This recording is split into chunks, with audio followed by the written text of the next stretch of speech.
Hello everyone, welcome to AMR Groups. So, as part of idioms and phrases, మనం already 2 categories complete చేసాము. So ఈ రోజు సెషన్లో మనం next third and fourth categories చూస్తాము. Okay, so ఒకసారి మనం కేటగిరీస్ అంటే ఏంటో గుర్తుంది కదా, అవి నేర్చుకోవాల్సిన అవసరం లేదు. ఇడియమ్స్ అండ్ ఫ్రేజెస్ని మనం కన్ఫ్యూజన్ లేకుండా బెటర్గా అర్థం చేసుకోవడానికి ఇలా కేటగిరీ వైజ్ రివైజ్ చేసాము. మీరు ఈ కేటగిరీస్ ఏం చదవక్కర్లేదు, జస్ట్ దాంట్లో ఉన్న కంటెంట్స్ చదువుకోండి. ఓకే, అంటే మనం ఒక సిస్టమేటిక్ వేలో ఇడియమ్స్ని కంప్లీట్ చేస్తాం ఇలాగా. ఓకే, మనం already idioms related to body parts complete చేసాము and also idioms related to animals. Okay, ఎవరైతే వీడియోస్ చూడలేదో ఒకసారి ఆ పార్ట్ 1 చూసేయండి, పార్ట్ 1 and 2. ఈరోజు సెషన్లో మనము will read about idioms related to colours and idiom related to food. ఓకేనా? సో ఈ ఇడియమ్స్ రిలేటెడ్ టు కలర్స్ అంటే ఏముంటాయంటే, అంటే కలర్స్ మీనింగ్స్ ఏం రావు దాంట్లో. ఏముంటుంది అంటే కలర్, ఇప్పుడు రెడ్, ఇప్పుడు like she's out of blue, అలాంటి ఇడియమ్స్ అనేవి దీంట్లో కవర్ అయిపోతాయి. ఫుడ్ అంటే like she spilled some beans, అలాంటి ఇడియమ్స్ ఉంటాయి కదా. ఏదైతే ఇడియమ్స్లో ఫుడ్ మెన్షన్డ్ ఉంటుందో అలాంటివన్నీ ఆ కేటగిరీలో కంప్లీట్ చేస్తాము. సో ప్రతి ఒక్క ఇడియమ్స్లో will be covering 20 idioms. Okay, ప్రతి కేటగిరీలో. Okay, now let us start with the idioms related to colours. Okay, so ఎట్లా ఉంటుంది ఆల్రెడీ తెలిసిన వాళ్ళైతే పార్ట్ 1లో ఈజీగా అర్థం చేసుకుంటారు. మనం ఇడియం డిస్కస్ చేస్తాము అండ్ నెక్స్ట్ దాని meaning, literary meaning, and next దాని అంటే ఆ ఇడియంని సెంటెన్స్లో ఎలా ఉంటుంది అనేసి. ఇడియం మీనింగ్ మనం ఆల్రెడీ తెలుసు. ఏంటి ఇడియమ్స్ అండ్ ఫ్రేసెస్ అంటే, మనము ఆ ఇడియంని పట్టుకొని అంటే ఇడియం యాక్చువల్ లిటరరీ మీనింగ్ ఉండదు. ఇడియమ్స్ని క్రియేటివ్గా ఆలోచించాలి, అవన్నిటికీ క్రియేటివ్ మీనింగ్స్ ఉంటాయి. మనం ఫస్ట్ క్లాస్లో చూసాం కదా, breaking the ice. Breaking the ice అంటే ఏంటి అంటే ఐస్ని, ఆ గడ్డ ముక్కని ఇరగొట్టడం కాదు, ఇట్ ఈస్ లైక్ ట్రూత్ని చెప్పడం లాంటిది. ఓకేనా?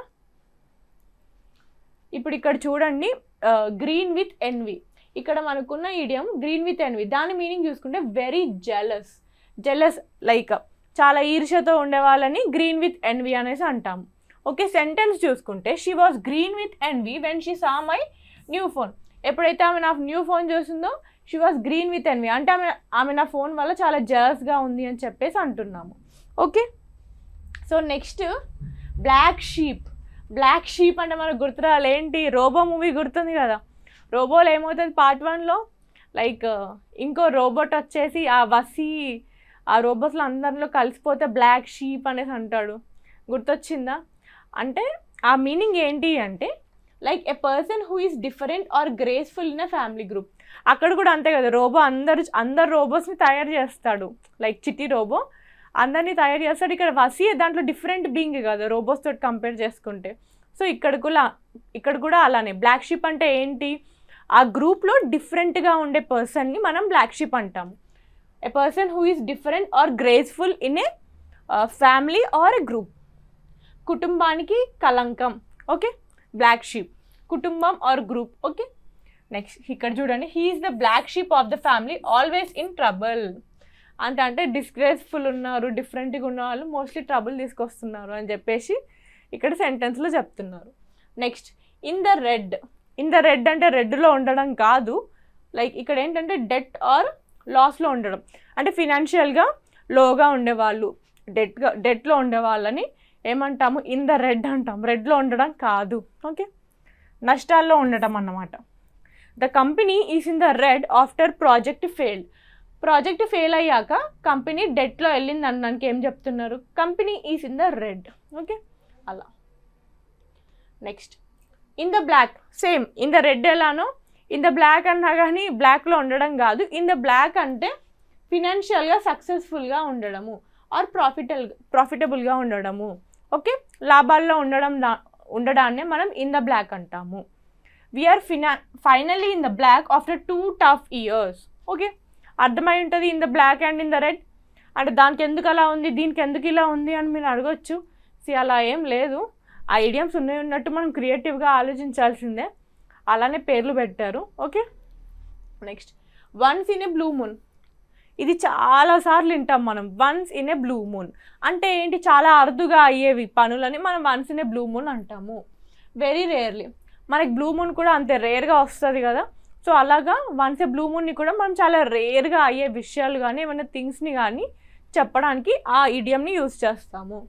చాలా అరుదుగా. ఎగ్జాంపుల్ చూడండి, he visits us only once in a blue moon. అంటే చాలా రేర్గా విజిట్ అవుతున్నాడు ఆయన అని చెప్పేసి అంటున్నారు. ఇప్పుడు మనం కూడా ఎవరైనా క్లాస్కి అసలు మన క్లాస్లో లైక్ స్టూడెంట్స్ ఉంటారు కదా, ఓ రాకుండా ఎప్పుడు రాడు కానీ ఒకరోజు వచ్చేసరికి మనం అంతే అంటాం కదా, he came once in a blue moon అని. అలా ఓకే, రేర్గా రావడం కానీ అరుదుగా అయ్యే పనులను once in a blue moon అంటాము. Next out of the blue. Out of the blue, అది once in a blue moon, ఇది అవుట్ ఆఫ్ ద బ్లూ. అంటే అన్ఎక్స్పెక్టెడ్లీ, అకస్మాత్తుగా జరిగే వాటిని అవుట్ ఆఫ్ ద బ్లూ అంటాము.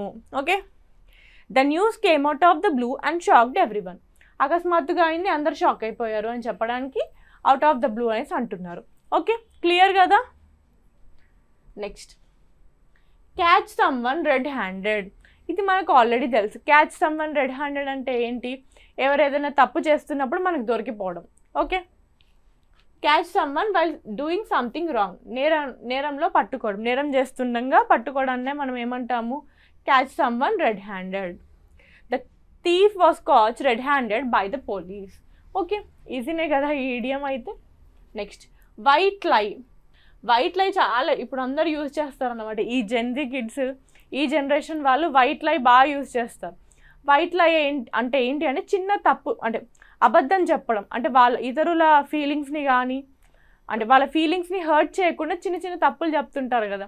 ఇప్పుడు ఎగ్జాంపుల్, మన మమ్మీయే ఉందనుకోండి, మన మదరు ఒక కర్రీ చేస్తారు, ఉప్పు మీకు నచ్చలేదో ఏదో ఒక రీజన్ వల్ల మీకు అది నచ్చలేదు, మన మదరే వచ్చి అడిగింది అనుకోండి, బాగుందా అంటే మనం ఏం చెప్తాం? ఎంత మనకు నచ్చకపోయినా బాగుంది మమ్మీ అని చెప్తాం. ఇక్కడ ఏం చేస్తున్నాం మనము? మన మదర్ ఫీలింగ్స్ హర్ట్ చేయకుండా ఒక చిన్న తప్పు ఆడుతున్నాం. అంటే దానివల్ల ఆమె ఏం ఎఫెక్ట్ అవ్వట్లేదు, హర్ట్ అవ్వట్లేదు కదా. సో వాటిని మనం వైట్ లైస్ అంటాము. ఓకే, గుణం కోసం చెప్పే అబద్ధం. గుణం అంటే ఇక అంతే కదా, తప్పులు అంటే మనం సేఫ్ సైడ్లోనే ఉంటాం. అప్పుడు వాళ్ళని హర్ట్ చేయము, మనం కూడా దానివల్ల ఏం ఎఫెక్ట్ అవ్వము. I told a white lie to avoid hurting her feelings. Same అంతే, ఇక్కడ మనం మదర్ని హర్ట్ చేయొద్దని ఎలా అనుకుంటున్నామో ఇక్కడ సెంటెన్స్లో కూడా వాళ్ళు ఆ అమ్మాయిని హర్ట్ చేయాలనుకోవట్లేదు, అలా ఒక అబద్ధం చెప్పారు అనేసి అంటున్నారు. Okay, next black and white. Black and white అంటే ఏంటి? క్లియర్గా ఉండడం అన్నమాట. Okay, black and white, clear and easy to understand. Okay, black and white అంటే clear and easy to understand, ఈజీగా అర్థం చేసుకోవడం అండ్ క్లియర్గా ఉండడం, దాన్నే బ్లాక్ అండ్ వైట్ అంటారు. The rules are black and white, no cheating allowed. Rules అనేవి క్లియర్గా ఉన్నాయి అండ్ ఈజీగా అర్థమవుతుంది, ఎగ్జామ్ హాల్లో చీటింగ్ చేయొద్దు అని చెప్పేసి టీచర్ అంటున్నారు. ఓకే, కొంచెం అంటే స్టార్టింగ్ మనం అన్నట్టు ఇడియమ్స్ కదా, అంటే క్రియేటివ్గా ఆలోచించాలి అని అనుకుంటాము, కొంచెం లాజిక్ ఉపయోగిస్తే సరిపోద్ది. ఇప్పుడు బ్లాక్ అండ్ వైట్ ఉందనుకోండి, బ్లాక్ని వైట్ని పక్కన పెడితే అవి రెండు చాలా ఈజీగా మనం వేరువేరుగా గుర్తించగలుగుతాం. సో అలా ఆలోచించండి, ఈజీగా గుర్తుపడుతున్నాం, అర్థమవుతుంది ఏది ఏ కలర్ అని. సో ఆ వేలో ఆలోచించండి, అంటే చిన్నగా ఆలోచిస్తే అయిపోద్ది లాజిక్గా. ఇదేదో పెద్దగా ఉంది అని కూర్చుంటే మళ్ళీ తప్పుగా అయిపోద్ది అన్నమాట. Next with flying colours. With flying colours అంటే ఏంటి? గ్రేట్ సక్సెస్ అన్నమాట. ఇప్పుడు ఆకాశమే నీ హద్దురా అనుకుంటా మూవీలో, with great flying colours Surya has achieved that feet అంటారు కదా. అలా మూవీ చూసే ఉంటారు కదా, ఆకాశమే నీ హద్దురా. ఆ మూవీలోనే కదా ప్లేన్ చీప్ టికెట్ రేట్కి హీల్ ఇన్వెంట్, అది అలా. అంటే ఇక్కడ ఏంటి? విత్ ఫ్లయింగ్ కలర్స్ అంటే గ్రేట్ సక్సెస్ అని అర్థం. She pass the exam with flying colours, అంతే, మంచి సక్సెస్ రేట్తో ఆమె పాస్ అయింది, దాన్నే విత్ ఫ్లయింగ్ కలర్స్ అనేసి అంటున్నాము. Next green light. Green light ఇది చాలా దగ్గర చూస్తాం. ఎక్కడ చూస్తాం మనం? Mostly traffic. అంటే గ్రీన్ లైట్ అంటే ఏంటి? లైక్ అఫీషియల్ పర్మిషన్ అన్నమాట గ్రీన్ లైట్. ఓకే, అధికారికంగా అనుమతి ఇవ్వడాన్ని మనం గ్రీన్ లైట్ అంటాము.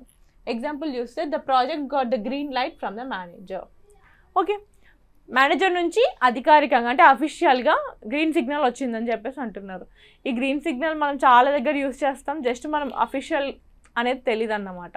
ఓకే, అంటే అఫీషియల్గా పర్మిషన్ ఇవ్వడానికి గ్రీన్ లైట్ అంటుందని తెలీదు, మామూలుగా గ్రీన్ లైట్ అంటే పర్మిషన్ అనేది మనకు తెలుసు. Next paint the town red. Paint the town red అంటే ఊరు మొత్తం రెడ్గా పెయింట్ చేయడం అయితే కాదు. మీనింగ్ ఏంటంటే celebrate joyfully.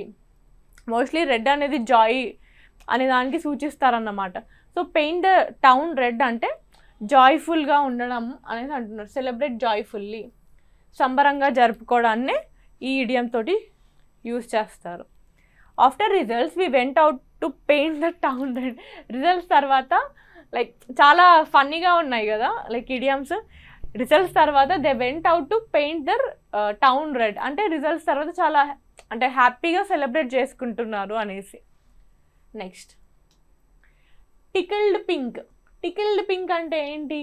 Very pleased are happy, ఆనందంగా ఉండడాన్ని టికిల్డ్ పింక్ అంటారు. ఇక్కడ చూడండి, I was tickled pink by your surprise gift. Surprise gift వల్ల నేను చాలా హ్యాపీగా ఫీల్ అయ్యాను. ఓకే. బ్లాక్అవుట్. బ్లాక్అవుట్ అంటే a temporary loss of power or memory. టెంపరరీగా మెమొరీ లాస్ అవ్వడం కానీ వాటిని మనం ఏమంటాం? బ్లాక్అవుట్ అంటాము. ఓకే, చాలా మూవీస్లో జరుగుతూ ఉంటాయి. హీరోయిన్కి కానీ హీరో కానీ హీల్ blackout. Okay, there was a blackout during the storm. So అక్కడ ఏంటి? టెంపరరీగా లాస్ ఆఫ్ పవర్. సి not only memory, loss of పవర్ని కూడా బ్లాక్అవుట్ అంటాము. సో స్ట్రోమ్ కానీ ఏదైనా సునామీ వస్తే మామూలుగా టెంపరరీగా there will be loss of power. Okay, blackout అంటే 2 మీనింగ్స్ ఉంది. మెమొరీ టెంపరరీగా లూజ్ అవ్వడం అండ్ పవర్ ఎలక్ట్రిసిటీ కూడా లూజ్ అవ్వడం. Okay. Next white as a sheet. White as a sheet అంటే extremely pale from fear or illness. అంటే తెలుగులో మామూలుగా చెప్పాలంటే భయంతో తెల్లగా మారిపోతారు. తెల్లగైన బాగా అంటారు కదా, తెలంగాణలో అయితే తెల్లగైపోయినవి ఏంటి ఈ మనిషి అనేసి అంటారు. అంటే ఏంటి? భయం వల్ల, అంటే ఎక్స్ట్రీమ్ భయం వల్ల వాళ్ళ ఫేస్ అలా అయిపోద్ది. అంటే మనం గుర్తుపట్టేస్తాం అన్నమాట, బాగా భయపడ్డాడు అని చెప్పేసి. ఎగ్జాంపుల్ ఒక దయ్యాన్నే చూసారనుకోండి, ఎంత భయపడతాము అలా. సో ఆ టైంలో will use white as a sheet. White as a sheet. Sheet ఎంత అంటే ఒక వైట్ షీట్ ఎంత తెల్లగా ఉంటుంది, ముఖం కూడా అంత తెల్లగా అయిపోతుంది అని చెప్పడానికి వైట్ యాజ్ ఎ షీట్ అనే ఇడియాన్ని యూజ్ చేస్తున్నారు. ఇక్కడ చూడండి, he went white as a sheet after seeing the ghost. Of course దయ్యాన్ని చూసినాక ఎవరైనా కానీ భయంతో వణికేస్తూ ఉంటారు కదా. సో అదే ఇక్కడ చెప్తున్నారు, white as a sheet. Next show once true colours. మనకు మోస్ట్లీ తెలిసి ఇది షో వన్స్ ట్రూ కలర్స్ అంటే రివీల్ రియల్ క్యారెక్టర్. అంటే ఒక మాస్క్ ఉంటుంది కదా, అప్పటి వరకు మాస్క్ ఉంటుంది, పడిపోయింది అనుకో ఎప్పుడు ఏమవుతుంది? రియల్ క్యారెక్టర్ అనేది బయటకు వస్తుంది. Okay, show once true colours. Okay, true colours అంటే నిజమైన కలర్స్, అదేదో ఇన్వెంట్ చేయకండి. క్యారెక్టర్, అసలైన క్యారెక్టర్, ఆయన ఐడెంటిటీస్, అసలు వాళ్ళు ఎలా ఆలోచిస్తున్నారు అనేది బయటకు వస్తుంది. అసలు స్వభావం బయటపడడం. Okay. Next he showed he's true colours when he got angry. ఎప్పుడైతే కోపం వచ్చిందో ఆయన స్వభావాన్ని ప్రదర్శించాడట. అంతే కదా, కోపం వచ్చినప్పుడు వాళ్ళు ఏం ఆలోచిస్తున్నారో అన్నీ బయటకు వస్తాయి. ఈ యూట్యూబ్లో, ఇన్స్టాగ్రామ్లో అన్ని ఫిలాసాఫికల్ కొటేషన్స్లో మోస్ట్లీ ఉంటుంది అన్నమాట. వాళ్ళు కోపంగా ఉంటే నిజాలు బయటకు వస్తాయి అనేసి ఉంటుంది కదా, అలా. Next golden opportunity. Golden opportunity అంటే మనకు తెలుసు, అంటే బంగారమైన ఆపర్చునిటీ. గోల్డ్ ఎప్పుడు లైక్ ఆస్పిషియస్ ఉన్నదానికే యూజ్ చేస్తాం. సో మీనింగ్ కూడా అలానే ఉంటుంది. Great chance. Golden opportunity, great chance, అద్భుతమైన అవకాశము. This job offer is a golden opportunity, don't miss it. ఇది ఒక అద్భుతమైన అవకాశము, దాన్ని మిస్ చేసుకోకు అని చెప్పేసి అంటున్నారు సెంటెన్స్లో. Next in a blue mood. In a blue mood అంటే ఫీలింగ్ సాడ్ అని అర్థం. మనసు బాధగా ఉండడాన్ని ఇన్ ఏ బ్లూ మూడ్. మనం చూడడమే, అవుట్ ఆఫ్ బ్లూ చూసాము, once in a blue mood చూసాము, and next in a blue mood అంటే బ్లూలోనే ఇన్ని రకాలుగా మనకి ఇడియమ్స్ అనేది వస్తూ ఉన్నాయి. సో మీరు ఇక్కడ అంటే మన కేటగిరీ వైజ్లోనే చూడొచ్చు అన్నమాట. లైక్ బ్లూలోనే మనకి ఎన్ని డిఫరెంట్ వేరియేషన్స్ ఉన్నాయి. సో మనకి కన్ఫ్యూజ్ క్లియర్డ్గా ఉంటాం అన్నమాట. Okay, I have been in a blue mood already అంటే రోజు మొత్తం బాధగా ఉన్నాను అని చెప్పేసి అంటున్నాడు ఆయన. నెక్స్ట్ రెడ్ టేపిజం అంటే ఏంటి అంటే ఎక్సెసివ్ బ్యూరోక్రసీ. అంటే ఎక్కువగా ఫార్మాలిటీస్ కానీ బ్యూరోక్రసీ ఎక్కువగా అంటే ఎక్సెసివ్గా ఉండడం, దాన్ని రెడ్ టేప్ అంటారు. తెలుగులో చూసుకుంటే అధికారిక process. Okay, the red tape delayed the approval. Red tape అంటే ఎక్కువ బ్యూరోక్రటికల్ ప్రాసెస్ ఉండడం వల్ల ఆయన ఏదైతే చేయాలనుకున్నా అది డిలే అయింది అని చెప్పేసి అంటున్నారు. Okay, next born with a silver spoon అంటే బాగా కోటీశ్వరులు అన్నమాట. బార్న్ విత్ సిల్వర్ స్పూన్ అంటే స్పూన్ పెట్టుకొనేమి వాళ్ళు పుట్టరు, అంటే ఒక మంచి ఇంట్లో అంటే ధనవంతుల ఇంట్లో పుట్టడంనే బార్న్ విత్ సిల్వర్ స్పూన్ అంటారు. Okay, born into a rich family, ధనవంతుల కుటుంబంలో పుట్టడము. He was born with a silver spoon in his mouth. Okay, అంటే అట్లా సెంటెన్స్లో అలా ఉందని చెప్పి సిల్వర్ స్పూన్తో పుట్టినరు అనుకోకండి. ఓకే, ఇవి మన ఇడియమ్స్ రిలేటెడ్ టు కలర్స్. మనం 20 సెట్ అయితే కంప్లీట్ చేసాము. సో నెక్స్ట్ ఇడియమ్స్లో లైక్ నెక్స్ట్ కేటగిరీలో మనం డిఫరెంట్ సెట్, నెక్స్ట్ కేటగిరీలో will deal with the idioms related to animals అనుకుంటా మోస్ట్లీ. ఓకే.